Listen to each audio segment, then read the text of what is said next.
Bonsoir à tous, ravi de vous retrouver dans Ça vous regarde, émission en direct chaque soir de débats politiques parlementaires. Mes invités sont en train de parler, nous sommes en direct. L'émission a donc commencé, je vais vous présenter dans quelques instants.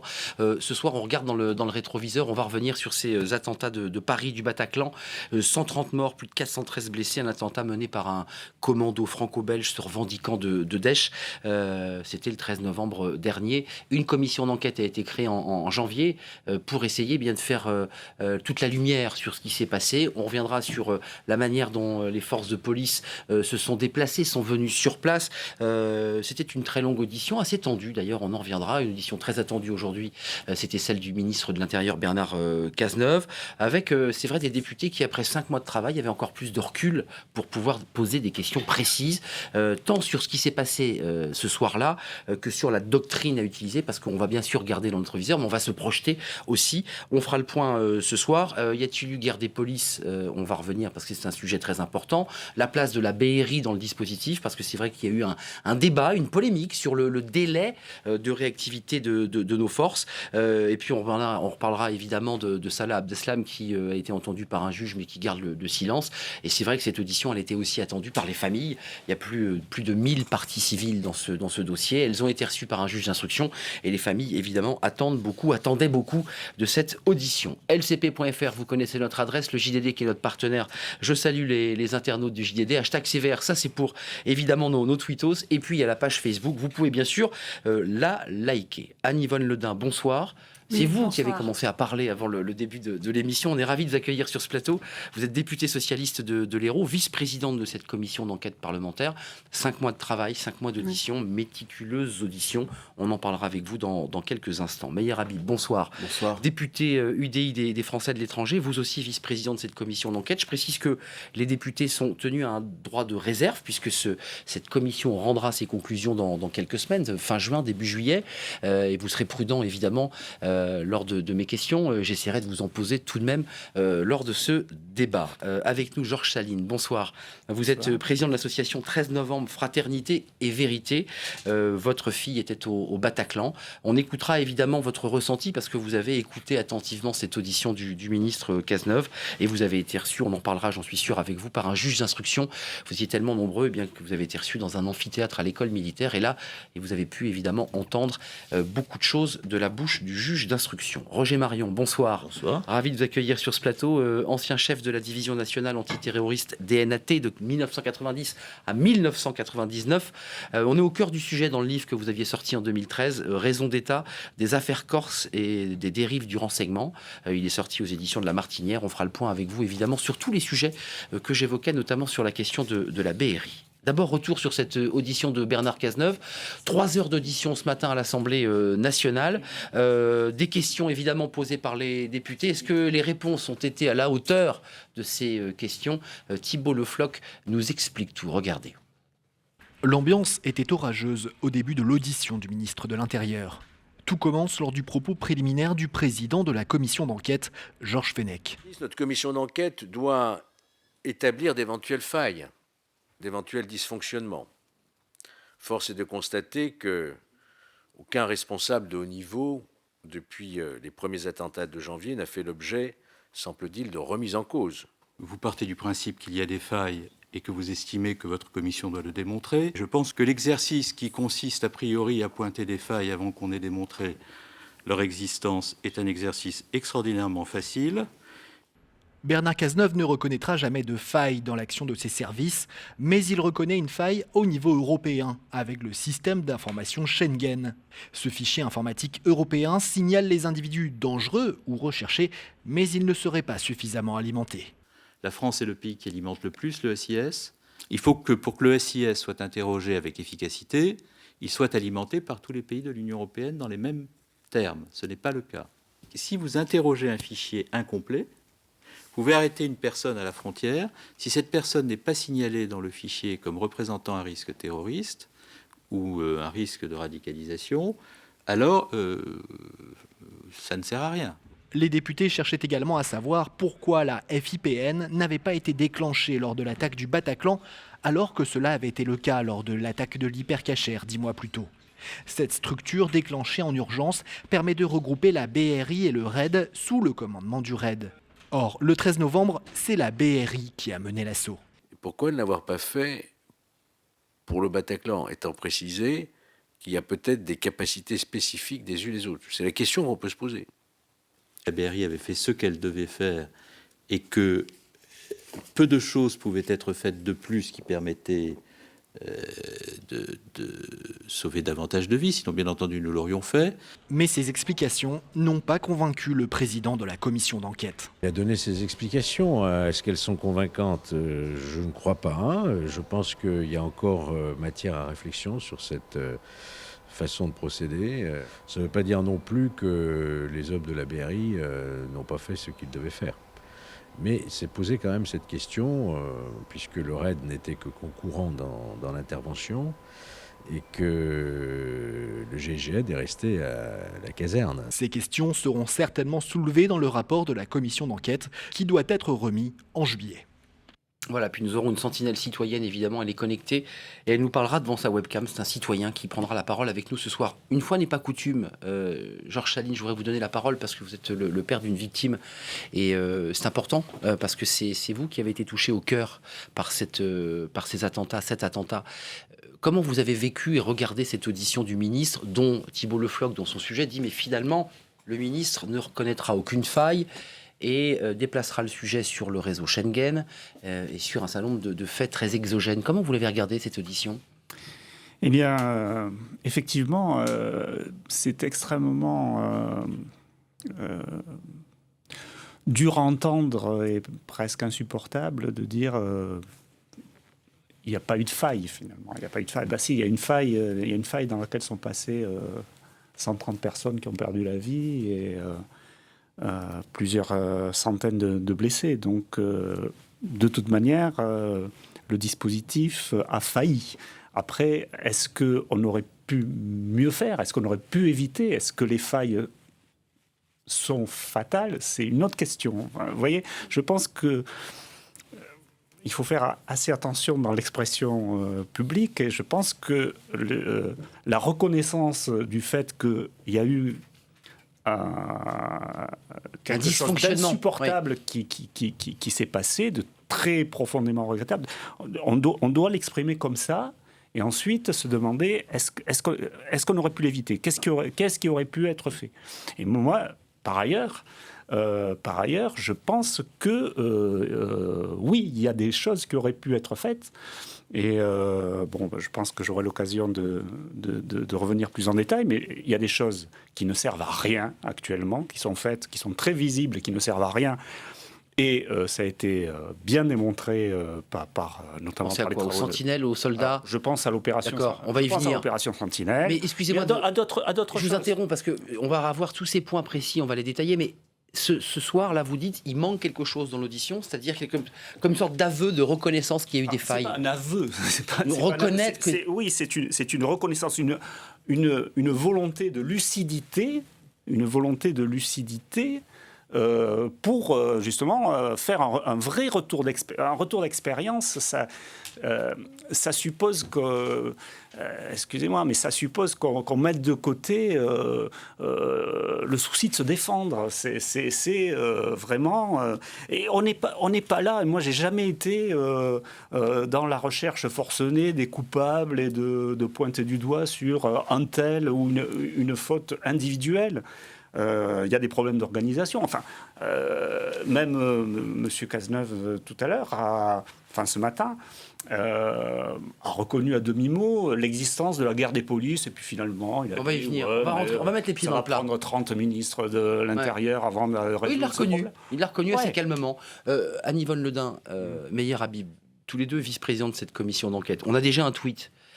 On a une association de familles de victimes qui dit c'est vrai qu'il faudrait un jour ou l'autre qu'on reconnaisse qu'il y a eu des failles ou des dysfonctionnements.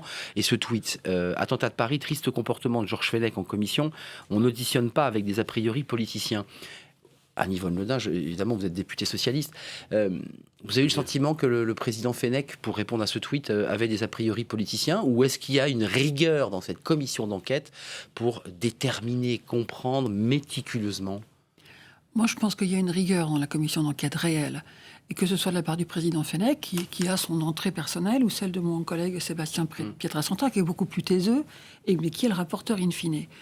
Pour autant, sur le vocabulaire qui a été employé, je voudrais très calmement rebondir, parce qu'en fait, j'ai noté, et M. Cazeneuve a effectivement répondu d'une manière un petit peu verte, mais il a dit « Seule la vérité compte, des faits ont déduit des failles ». Il n'a pas nié qu'il y avait eu des failles, mais il dit des faits ont déduit des failles, on ne présuppose pas la nature des failles. Et c'est très différent, il ne nie pas qu'il y a eu des failles, il dit... Si c'est très dialectique, excusez-moi. Non, c'est pas dialectique. Oui, mais c'est pas. Il faut noter quand même. Il y a eu des failles, où sont-elles, et réglons le problème autrement. Là, on a une facilité de langage. C'est difficile, je comprends, pour vous, monsieur, qui avez perdu votre fille, et pour tous les parents des victimes et toutes les familles. Mais moi, je suis une scientifique, c'est mon métier. Et c'est mon métier. J'ai 30 ans derrière moi de science. On entre par les faits. Et on a des hypothèses. On va les énumérer, les faits. Donc, il a dit des faits ont déduit des failles. On ne postule pas d'emblée qu'il y a eu des failles parce que ça ne sert à rien. On l'a senti agacé. Ce n'est pas utile. Il était agacé. Et c'est pour ça que j'ai noté en me disant, oula, c'est très très tendu et il faut faire attention. Meyer Habib, déçu, pas déçu? Est-ce que vous attendiez autre chose de cette audition, même dans la façon dont on pouvait, ou le ministre pouvait assumer une part de responsabilité? De grâce, ne politisons pas ce débat. C'est pas cela qu'attendent de nous les Français.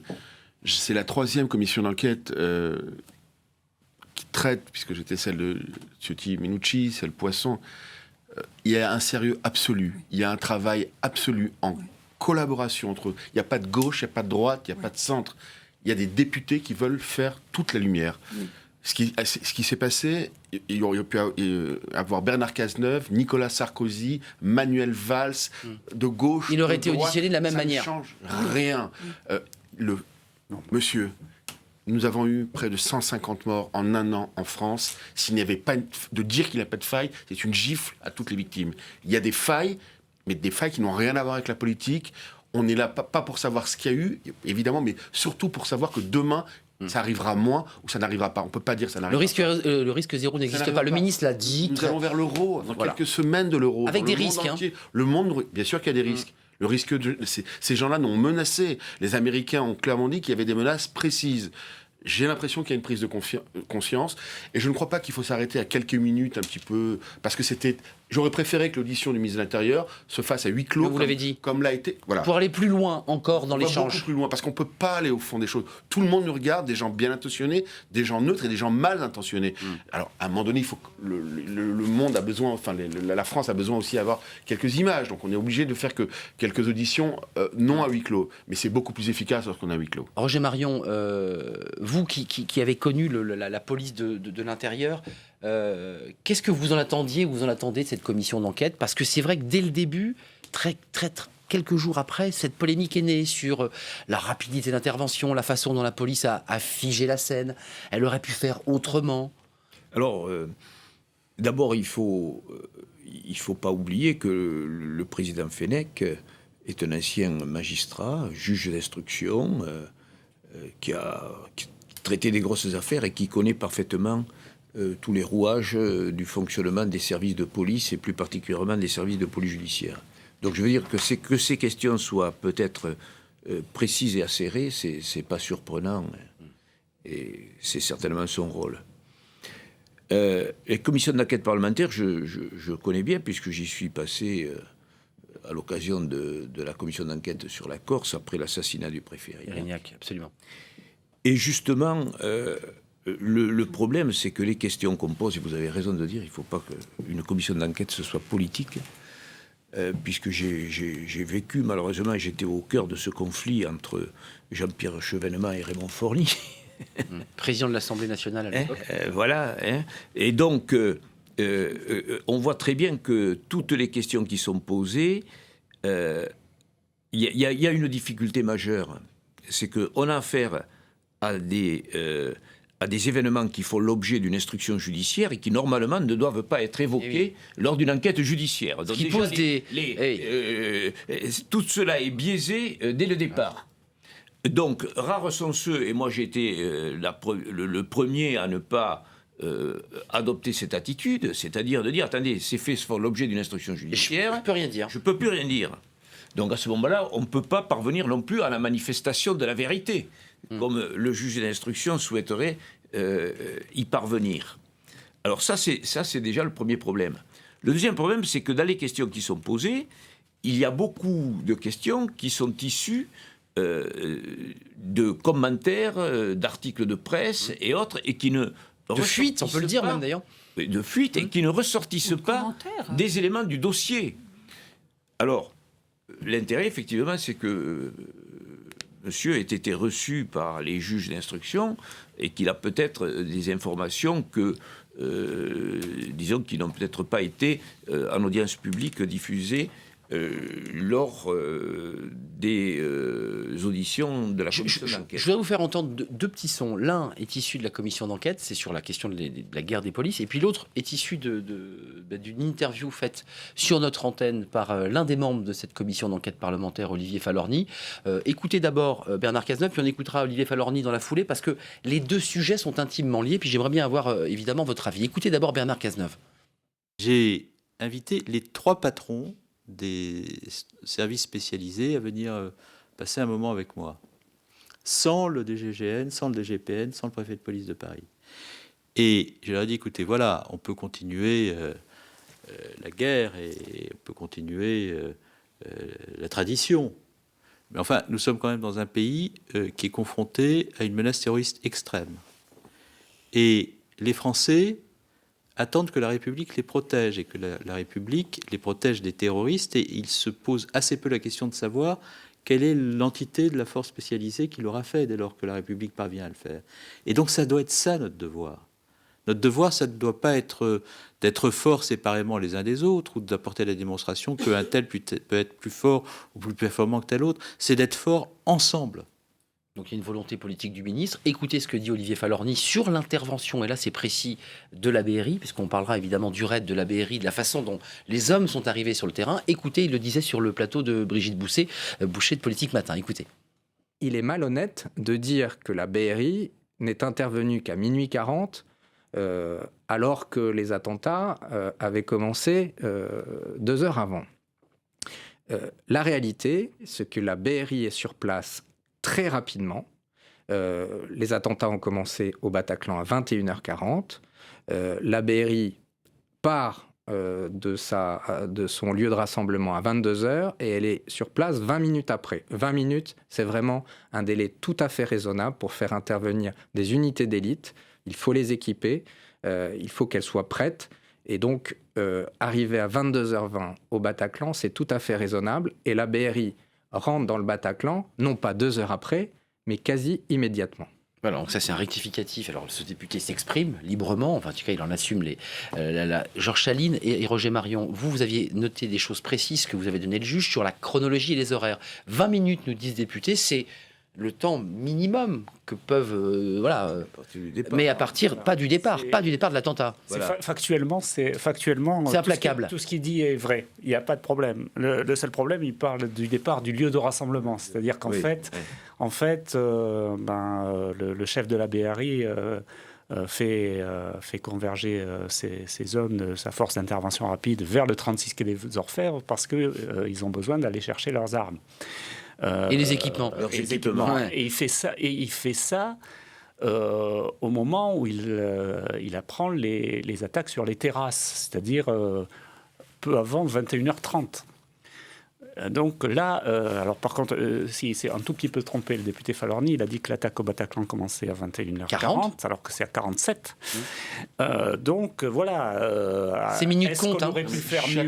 Est-ce qu'on aurait pu faire mieux avec le raid? Juste un mot. Ça serait les spécialistes le dire. Mais attendez, moi, qu'est-ce que vous en tirez sans donner des conclusions? Est-ce que vous avez le sentiment que nos forces, malgré leur rapidité, et l'idée de ne pas jeter la pierre aux hommes de la BRI, qui sont très efficaces, est-ce qu'on peut inventer un autre modèle? Est-ce qu'on peut justement, pour éviter ce qui s'est passé, inventer un autre système plus réactif? Arnaud Ardouin, la chose principale, il faut comprendre qu'il y a une différence majeure entre une prise d'otage, par exemple hypercachère, qui n'est pas un massacre, où il y a le temps d'appeler, d'aller chercher ses armes, de s'organiser, de préparer, et un massacre en masse. Un massacre en masse, chaque minute. 3 Kalachnikov en train de tirer, on a des spécialistes ici, par minute. Écoutez, sans rentrer dans tous les détails, les morts, les 100 morts ont eu lieu dans les 20 premières minutes. Et donc, les primo-intervenants ont une place énorme. C'est un massacre. Ce n'est pas une prise d'otage. Donc, il faut faire une différence majeure entre un massacre et une prise d'otage. Nous avons parmi les meilleures unités du monde. La BRI, le RAID, partout dans le monde, le GIGN sont à ce jour parmi les meilleurs du monde. Ils forment d'ailleurs... Tous les pays nous les envient, il n'y a aucun doute là-dessus. Mais c'est pas des surhommes. Roger Marion, juste un mot sur cette guerre des polices qui est liée à la BRI et au RAID. C'est quand même incroyable. Mais non, mais justement, le problème, il ne faut pas reporter le problème de l'intervention et du délai d'intervention sur les chefs des unités.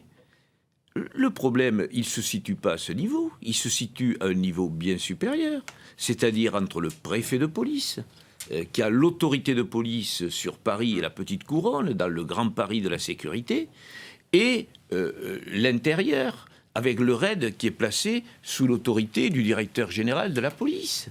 Donc ceux qui doivent, pour avoir vécu des crises au ministère de l'Intérieur à ce niveau-là, bon, pas dans des épisodes de massacre, mais c'est là où il doit y avoir la concertation au plus haut niveau. C'est pas les chefs de service. Ils réagissent en fonction des instructions qu'ils ont, des schémas qui sont préétablis, des schémas de leur protocole d'intervention. Mais ils sont pas à mettre en responsabilité ni à être impliqués dans une guerre. Les hommes sur le terrain. Ce sont les autorités décisionnelles. Ça incarne une guerre des polices, Roger Marion et Anne-Yvonne Le Dain. Est-ce que vous avez le sentiment que le RAID, qui est un petit peu, je mets des guillemets, mais comme les pompiers, c'est-à-dire qu'ils ont des forces qui sont déjà prééquipées, prêtes à partir dans des délais très rapides, ce qui n'est pas forcément le cas de la BRI. Est-ce que vous avez le sentiment qu'il y a un sujet, un débat, d'ailleurs soulevé par Olivier Falorni, qui lui bat en brèche, qui dit il n'y a pas de souci. Est-ce que vous avez le sentiment que sur cette question-là, il y a quelque part un peu une guerre des polices ou des tensions entre services? Je ne pense pas. Donc je suis peut-être orthogonale à tout le monde. Je pense que chacun fait au mieux de ce qu'il sait faire à un instant donné. Personne n'imaginait que ce drame allait avoir lieu. Personne. Donc il faut quand même avoir ça en tête. Ouais. On ne peut quand même pas mettre de l'armée en permanence dans toutes les rues de Paris en se disant peut-être que ça va arriver là. Donc on peut peut-être après, a posteriori, dire dans ces quartiers-là, il y a beaucoup de jeunes, donc ça risque un vendredi soir où ils font la fête de tirer dans tous les coins. Mais voilà, on apprend des échecs parce que c'est un échec quand même, je l'assume. Mais était-il prévisible? Je réponds non. Et par contre, on est... Jean Saïd, vous n'êtes pas du tout d'accord? Maintenant, mais le drame... C'est-à-dire, moi, je ne suis pas plus malin que l'autre et je ne savais pas... on ne pouvait pas savoir pourquoi on pouvait pas imaginer qu'une chose pareille allait arriver. On avait eu janvier, il y avait eu beaucoup d'autres événements terroristes dans des grandes capitales, y compris des attaques à la Kalachnikov en plusieurs lieux. Alors c'était à Bombay, bon c'est loin Bombay, mais enfin voilà. On peut réfléchir à des scénarios quand même. Par ailleurs, on a eu une chance extraordinaire dans le Thalys. On a eu un gars avec une Kalachnikov qui s'est fait mobiliser. Bien sûr. Mais enfin, comme dit Einstein, c'est le bon Dieu qui s'est passé par là. Ça ne va pas arriver tous les jours. On a eu de la chance. On a eu un chef d'entreprise qui s'est fait quand même décapiter en Isère. On a eu une jeune fille, Aurélie le chef d'entreprise en question, c'est un peu différent. Tentative d'attentat sur l'église. Sur l'Isère, on sent bien qu'il y a... Tous les attentats sont différents. Non, mais c'est pas un attentat. C'est un drame humain épouvantable. Mais Habib, vous aurez sûrement ce débat au sein de votre commission, parce que ce débat sera à huis clos. Ça se passera entre députés. En Belgique. Bien sûr. Excusez-moi de le dire, il y a quand même une grande question en Belgique. Vous dites, est-ce que cette guerre des polices, à travers votre ressenti et vos auditions, vous l'avez ressenti, vous dites, il vaut mieux utiliser des forces qui sont déjà équipées, prêtes à partir, que de prendre des hommes du 36 qui doivent passer. Est-ce qu'il faut réinventer, excusez-moi d'utiliser un mot un peu scientifique, la doctrine? Si jamais il n'y avait pas de problème, le ministre de l'Intérieur n'aurait pas pris l'initiative de réunir à la fin du mois d'avril à Beauvau l'ensemble des services, l'ensemble des patrons où j'étais d'ailleurs présent avec une de nos collègues, nous étions deux députés, pour d'abord changer la doctrine d'intervention, changer la doctrine, et il l'a dit tout à fait ouvert, parce qu'on apprend, il faut apprendre. Ce qu'il y a eu, il y a eu. Maintenant, il ne faut pas que ça se reproduise, ou le moins possible, on va dire, et faire en sorte qu'il n'y ait plus de garde des polices. Maintenant, on a changé. Concrètement, c'est quoi, changer de doctrine? C'est-à-dire qu'avant, c'est que le gardien de la paix, il peut tirer, quoi. C'est celui qui est le plus près. Oui, enfin, non, mais je sais pas, j'essaie de comprendre. Non, Il est certain aujourd'hui. À ce stade, c'est pas encore le cas. La doctrine en France, c'est la doctrine dans d'autres pays. En Israël, c'est la doctrine. En Israël, nous revenons d'un voyage en Israël. Et là, ce pays est en guerre depuis 70 ans. Et là, ils ont beaucoup l'habitude des terroristes. La doctrine là-bas, c'est que le policier qui est le plus près a le droit d'évaluer, de tirer, de neutraliser dans la jambe, dans la tête ou pas, et c'est sa décision. Et d'aller au contact le plus rapidement possible. Ce n'est pas à ce stade chez nous la doctrine. Parce qu'il y a des protocoles, parce que nous ne sommes pas en guerre depuis 70 ans, nous le devenons, hélas. On est en train de faire évoluer la doctrine. Il va de soi qu'un policier, un gardien de la paix n'a pas les mêmes compétences que quelqu'un du RAID, du GIGN. On tire les conséquences de ce drame. On tire les conséquences. Et c'est facile de dire il y a qu'à. Aujourd'hui, je crois que par respect pour les victimes passées et pour faire qu'il n'y ait le moins de victimes futures, on est obligé de tout mettre à plat. Vous allez voir que le rapport va être riche. On ne peut pas encore dévoiler le rapport. Non. Mais je peux vous dire que c'est des centaines et des centaines d'heures et d'auditions. Et espérons et il va être extrêmement... qu'on s'en inspire, parce que souvent les commissions d'enquête sont de beaux travaux. Ne marche pas sur le chemin que prennent les juges d'instruction oui, le débat que soulevait Roger Marion. Intervention. Dites-nous, parce que la doctrine, la façon dont nos policiers interviennent, il y a quand même un héros, il y a quand même un homme qui a tiré. On y reviendra. Parce que vous savez, ça fait des années qu'on essaye de rapprocher déjà le RAID et la BRI. Il y a eu pour cela une cellule qui a été créé, ou tout au moins un bureau avec un général de gendarmerie et un commissaire divisionnaire de police pour trouver des protocoles de soutien. Donc la concertation et les problèmes, disons, d'intervention conjointe ont été évoqués depuis plusieurs années. Bon. Comme je disais, c'est un problème décisionnel. Là, dans une situation comme ça, il faut qu'il y ait une concertation entre l'intérieur et la préfecture de police. Et là, ça ne marche pas toujours très bien. Mais on le sait, c'est compliqué. Voilà, parce que quand le ministre utilise le mot guerre, à quoi fait-il allusion, hein, dans les décisions qui ont été prises justement par le ministre récemment, il a bien fixé les compétences territoriales de chaque unité. Hein? Ça vient d'être réglé, mais il a fallu attendre le drame. Et malheureusement, tout se règle après le drame, parce que l'action de la police judiciaire après, que ce soit en janvier ou que ce soit le 13 novembre, très rapidement, les auteurs ont été identifiés, qu'ils soient morts ou vivants. Le développement s'est fait. La justice, le parquet antiterroriste de Paris, dirigé par François Molins, a dirigé ça de main de maître au niveau de l'action des services de police judiciaire. Mais le problème qui se pose, et c'est ce que disait Mme Le Dain, c'est le problème de la coopération franco-belge. Parce que qu'on n'essaye pas de rejeter la faute sur l'Europe, il y a une coopération qui existe, il y a des réunions entre services, il y a des coopérations bilatérales, il y a des officiers de liaison qui échangent leurs informations.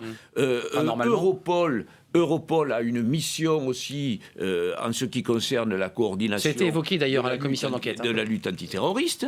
Les services de renseignement ont des réunions particulières par rapport aux services répressifs. C'est ce que, en France, on a créé la communauté du renseignement. Donc tout ça existe. Tout ça existe. Le ministre vient d'annoncer. Excusez-moi. Non, allez-y. Non, je voulais confirmer. Le ministre tout à l'heure a annoncé 250 millions d'euros de plus sur Frontex. Dans le dispositif européen, parce qu'il faut activer et faire en sorte qu'au niveau européen, c'est-à-dire l'ensemble des pays, se bougent un peu. Non, mais c'est même pas c'est se bouger un peu pour être un peu plus efficace. On est très allant sur ce chemin. Je voudrais vous entendre. Mais c'est pas facile. Au-delà des structures de l'organisation, il y a un homme, parce que cet homme, évidemment, est discret, mais il a joué un rôle très important. Georges Chaline, c'est celui qui pour revenir à la stratégie, au concept israélien, c'est cet homme, ce commissaire et son chauffeur qui vont s'arrêter devant le Bataclan, descendre. Cet homme ne passe pas dans les médias, il a décidé de se mettre en retrait, mais cet homme va faire basculer. Il y a un avant-arrivée du commissaire. Cet homme a sauvé Beaucoup de monde. Non mais voilà, des il faut le centaines de dire. personnes. Voilà. Et ça, Eh oui. cet homme de là-bas qui est entré au péril Oui. de sa vie, à 40 Absolument. mètres, qui a visé, Oui. tiré Et et tué. abattu Et- un des terroristes qui était manifestement psychologiquement le plus important, le chef solide. voilà, ça a changé totalement la psychologie, sans rentrer dans le détail après, des deux autres qui Parce restaient. qu'il s'enfuit. Et il a arrêté. Voilà, ils sont arrêtés, ils montent en haut, ils prennent de taille. C'est deux hommes, puisqu'il y avait le, Oui, le non, commissaire et son chauffeur. et son chauffeur. On ne sait pas qui c'est qui a touché. Voilà, je l'ai précisé. Hein. Et pourquoi, Je sais pas, un commissaire il a sauvé des temps de vie?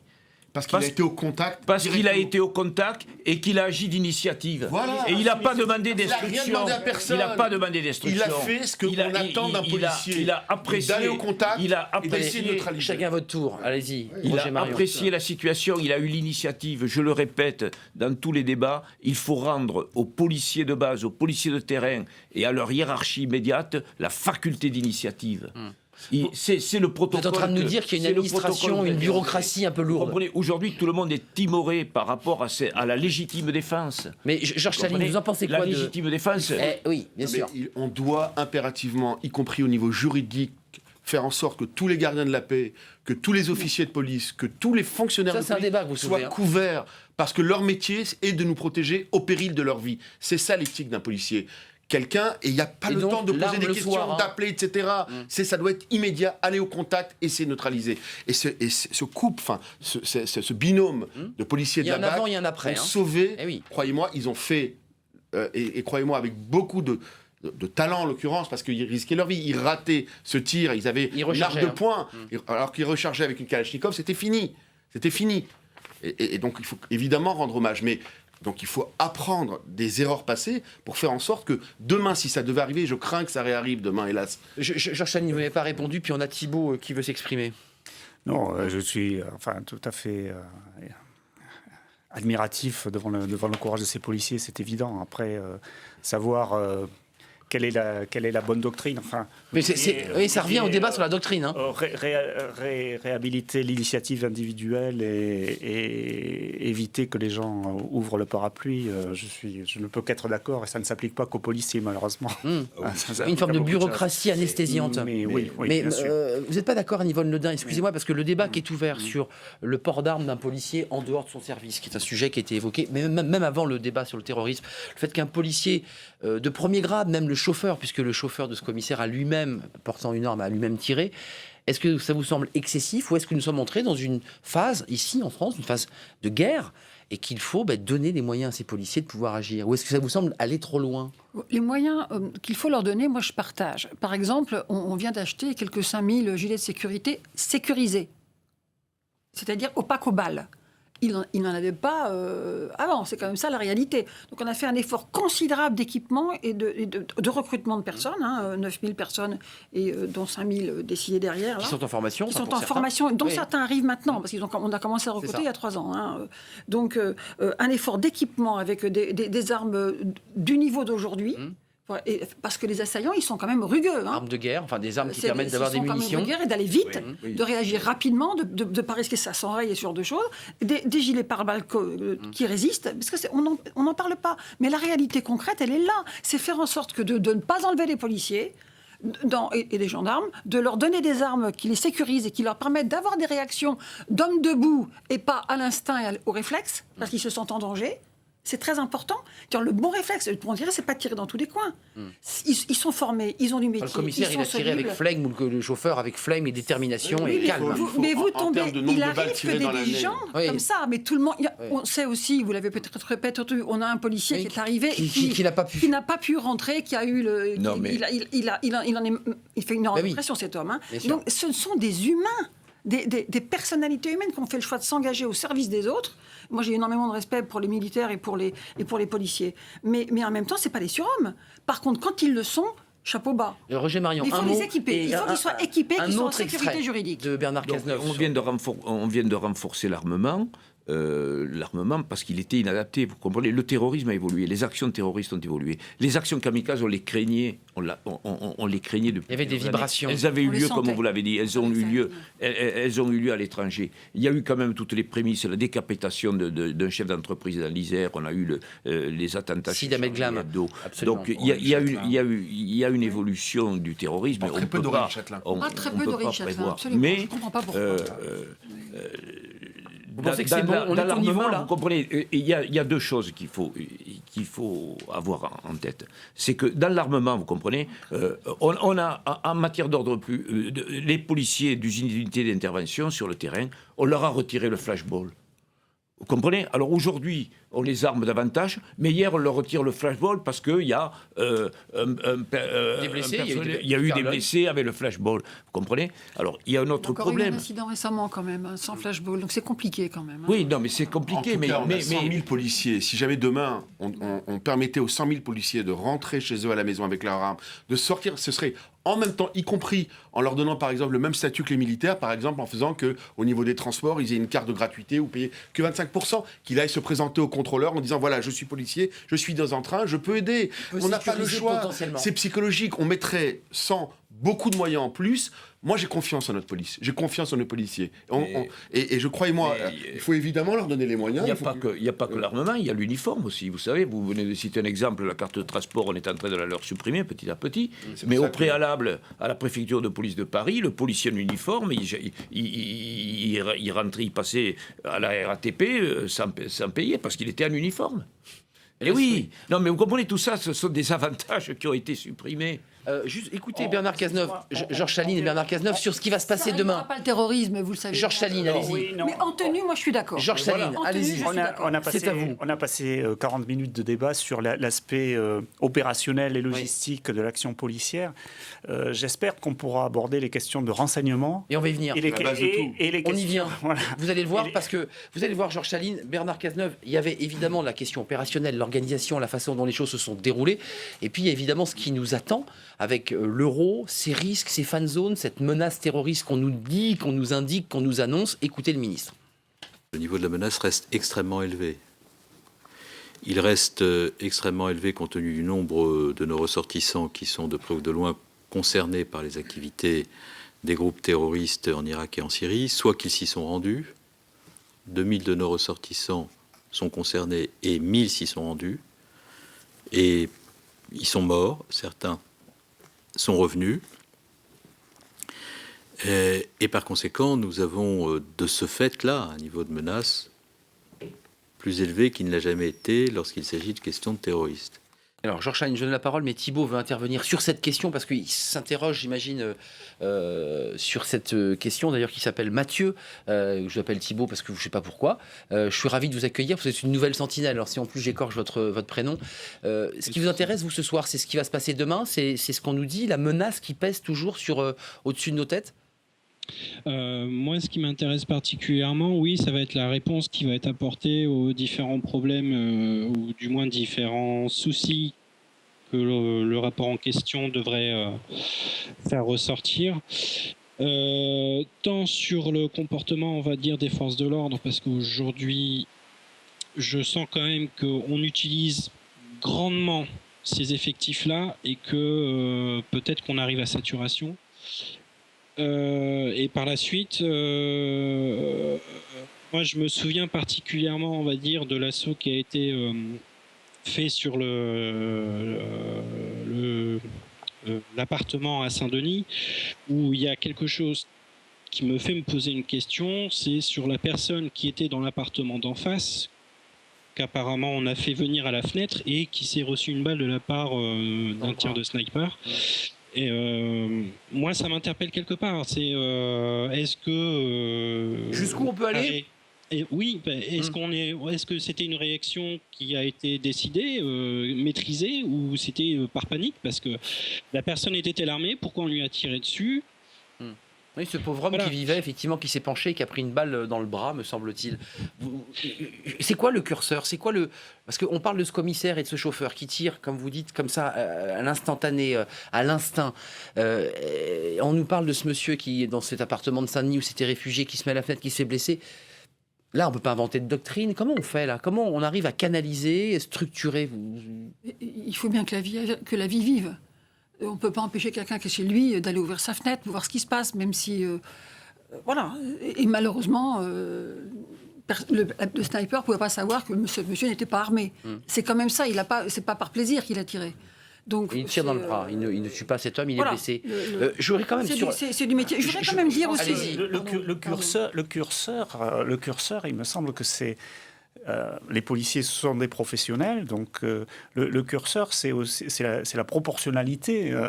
Là, ceux qui sont intervenus au Bataclan, ils ont vu, mais bien sûr, ils ont compris ce qui se passait. Et voilà, il fallait c'était de toute évidence, il fallait intervenir. Voilà, c'est une question de jugement. Meilleur Habib. Alors, ça réclame un sang-froid exceptionnel. On peut parler indéfiniment sur les détails. Mais on va revenir sur les renseignements. Au niveau du renseignement, au niveau de la lutte contre le terrorisme, au niveau avant l'attentat. Arnaud Ardouin, au niveau des États qui soutiennent le terrorisme n'est pas dans la nature. Il y a des zones où les terroristes s'entraînent, s'arment, sont financés. Voilà. Oui, mais pendant des années, on a fermé les yeux. Oui, mais quand on a voulu y aller, on était bien seuls à vouloir y aller. On ne peut pas avoir la moindre tolérance pour aucun terroriste, qu'il soit sunnite ou chiite. Il faut comprendre que le terrorisme... Je voyais le fils du Shah d'Iran il y a quelques semaines de cela, qui disait que ce sont les Iraniens qui ont inventé le terrorisme islamique, les mollahs, en 1978. Oui, mais enfin, ça renvoie à sa propre histoire, faut arrêter. On ne peut pas mettre des rustines, il faut traiter le terrorisme à la base. On ne peut pas vivre avec ce concept. Il faut arrêter ces guerres de religion. Nous sommes en 2015. On fait comment pour les arrêter? Il me semble que pour Israël, c'est pas si simple. Pas d'Israël, là, madame. Non, mais on fait comment pour les arrêter? Voilà, donc pour l'instant, on y est. La France, on ne les reçoit pas déjà à Paris avec le tapis rouge comme on l'a fait à certains temps. Je suis désolé, quand on l'avait comme des bouchers Assad sur les Champs-Élysées, ça n'allait pas. Kadhafi à l'Élysée, ça n'allait pas. Je suis d'accord avec l'Iranien à Paris avec le tapis rouge sur lequel on bob, ça ne va pas encore aujourd'hui. À gauche comme à droite, on a une tolérance avec certains régimes qui tolèrent, qui arment. Je voudrais juste soumettre quand même un nom. Vous allez voir son visage. Il fait partie des 3 criminel terroriste du Bataclan, Sami Amimour. Juste sur la question du renseignement, parce que je suis persuadé que Georges Chaline, vous avez évidemment suivi cette affaire, il est parti en Syrie, puisque Bernard Cazeneuve parle de ceux qui sont partis puis revenus, on ne sait pas exactement combien ils sont. Il avait été placé sous contrôle judiciaire en raison d'une précédente tentative. La justice lui avait rendu sa pièce d'identité pour l'aider à trouver un travail. Comment vous regardez cette situation? Il a été l'un des tueurs et l'un des terroristes du Bataclan. Sur ce point-là, qu'est-ce que vous en pensez, Roger Marion? Il y a un vrai débat. Oui. On a un homme qui part en Syrie, qui est placé sous contrôle judiciaire parce qu'on sait qu'il s'est radicalisé. Là aussi, la commission d'enquête devrait, j'imagine, faire des propositions. Enfin, vous le souhaitez, c'est souhaitable. La justice et la police, là on parlait de la police, mais là on parle de la justice et de la police. La justice, ça c'est le problème du suivi des personnes qui sont placées sous contrôle judiciaire. Bon, le contrôle judiciaire, ça fait très longtemps que tout le monde sait que la justice n'a pas les moyens. Un contrôleur judiciaire, un juge de l'application des peines, combien d'hommes? Une centaine de détenus à surveiller. Et puis, ces gens-là, ils disent pas obligatoirement la vérité à l'éducateur, ni au juge de l'application des peines. Quand ils sont convoqués une fois, ils racontent ce qu'ils veulent. Ils racontent ce qu'ils veulent. Koulibaly a été assez fois en prison. Le problème de la circulation des personnes, ça pose le problème du titre d'identité. Donc, j'ai vu que le ministre a indiqué qu'ils avaient des fabriques d'identité. Le propre du terrorisme, c'est la clandestinité. C'est d'essayer de passer les frontières, de s'infiltrer au travers d'être en réseau dormant, des réfugiés, d'être clandestin.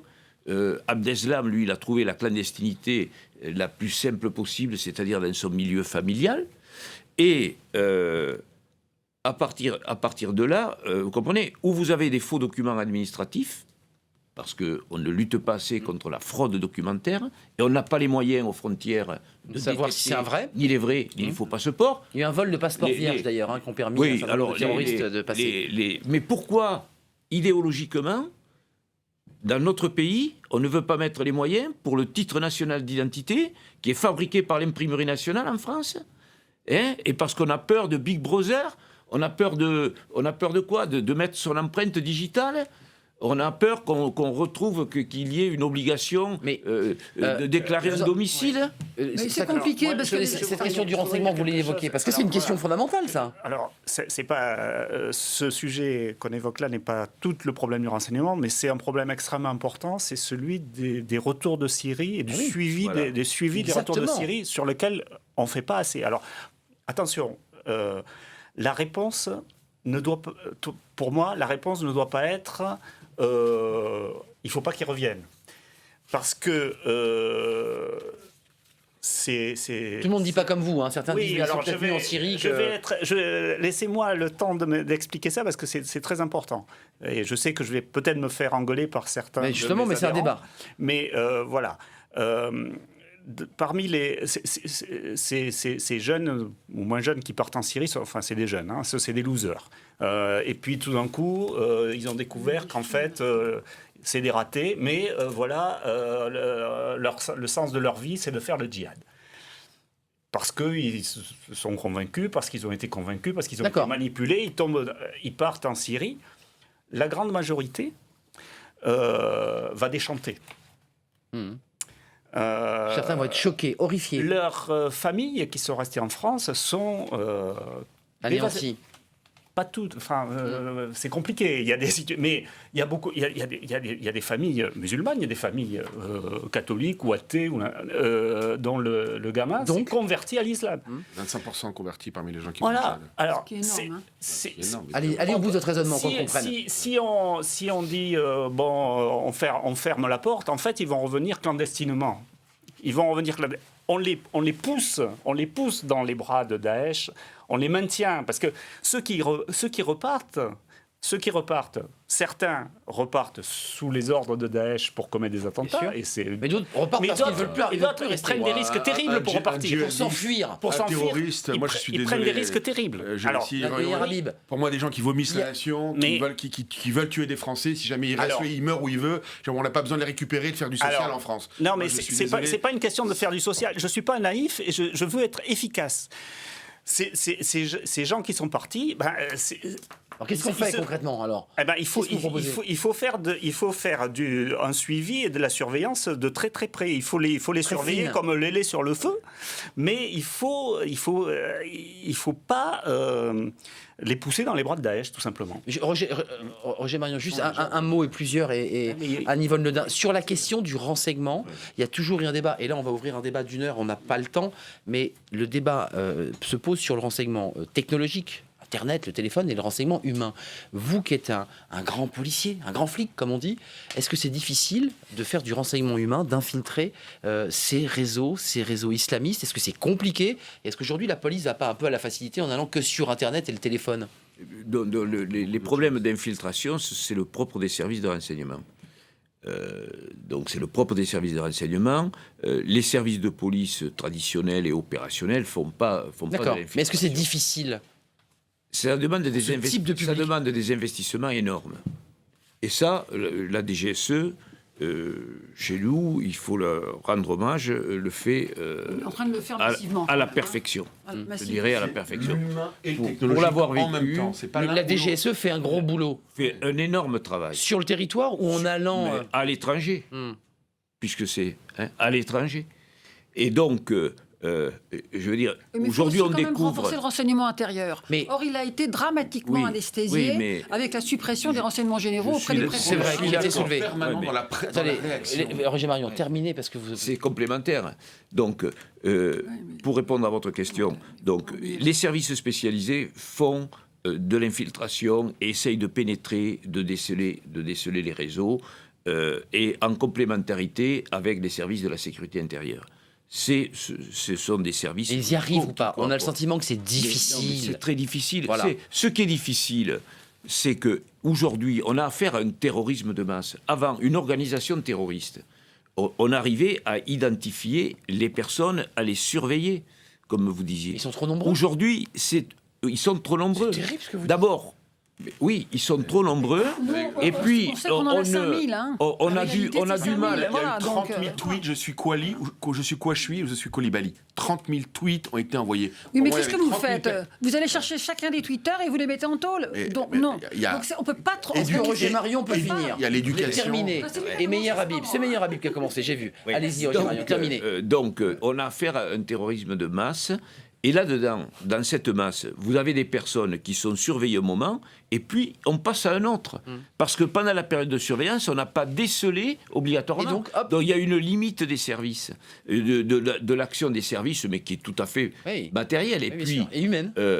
et puis dans ces Meyer personnages surveillés, dans ces personnages qui sont mis sous surveillance, parce que la fiche S, c'est une demande d'observation.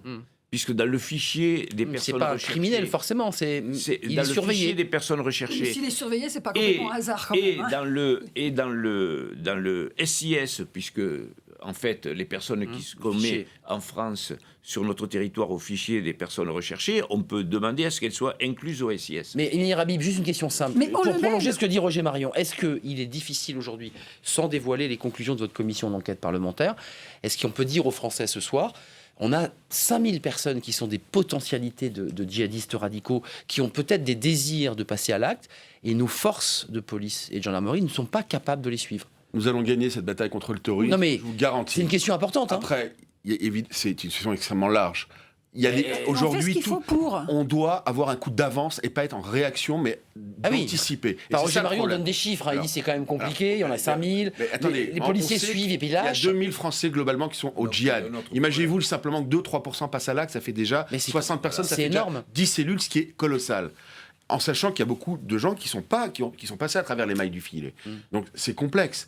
Mais aujourd'hui, croyez-moi, sans rentrer dans les détails, il y a des moyens, c'est l'humain et la technologie. On va réussir avec des gens Bernard Cazeneuve, un ministre de l'Intérieur, réussir. qui nous dit à 7 jours de l'euro, attention, les risques sont importants. On a un sentiment qu'on nous prépare psychologiquement. Parce qu'il a raison. Mais attendez, il est responsable.